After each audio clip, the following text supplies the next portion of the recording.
Hey folks, Aaron here. Welcome back to my anime review. Today we're looking at Prince Anime Caravan episode 7. This week's episode legit made me want to cry laughing sometimes and equally not stare at the screen. Our episode focused on our princess and our one princess going to a onsen, which if you guys don't know is basically a bathhouse. And they were all trying to relax, and obviously it was, various things happened because of our little pink friend that, Ani has, her, her guardian spirit, who destroyed the men's bathhouse on their side. And in the process caused them to fly down the hill and into a, beach area. But the problem was that there was no way to get back to the onsen because it was too high of a cliff.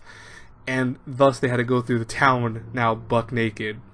Now, I kid you not. Did not want to see that.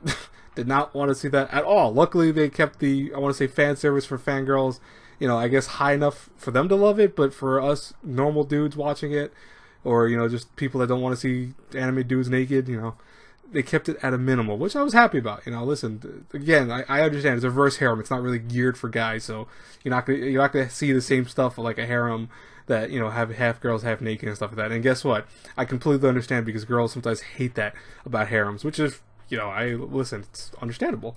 But what made me laugh, though, was that the reactions and the way these guys were naked was just freaking funny. Ruse was shining. Like, his whole body from here to his lower half was just shining. And that was so strange to me because I was just cracking up. Like, I thought at first it was a censorship type thing, but it was just so stupid the way they did it.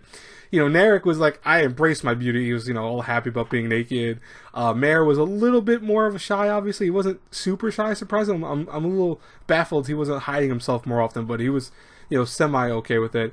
And the other guy, Vino, was more so okay with it, but at the same time wasn't always, showing it right there and there. He did once in a while, but he didn't do it all the time.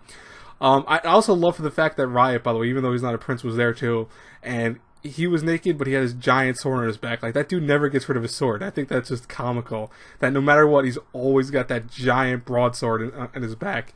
I'm like, dude, we're gonna see you eventually pull that thing out and use that in a fight, right? Like, eventually, you're gonna use that sword for something.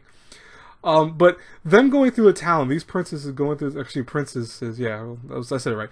Going through the town was so freaking hilarious because, for example, with Ruse, everyone was seeing him and his shining body, and they were falling on the ground.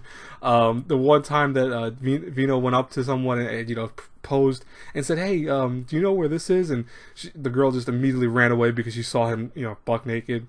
And at one point, they even tried to hide themselves using leaves and stuff like that, and it just failed horribly. Especially when they ran to Annie, they tried to stop from a quote-unquote killer who wasn't really like that. But it was just hilarious. Legitimately, it was so stupid, but it's so funny. And that's the amazing thing about the show is that this wasn't anything beyond just unnecessary stupid crap. This episode wasn't important per se. I mean, I want to say one interesting thing happened with Vino, which it leads me to believe that Vino might, or not Vino, excuse me, that was actually the Prime Minister.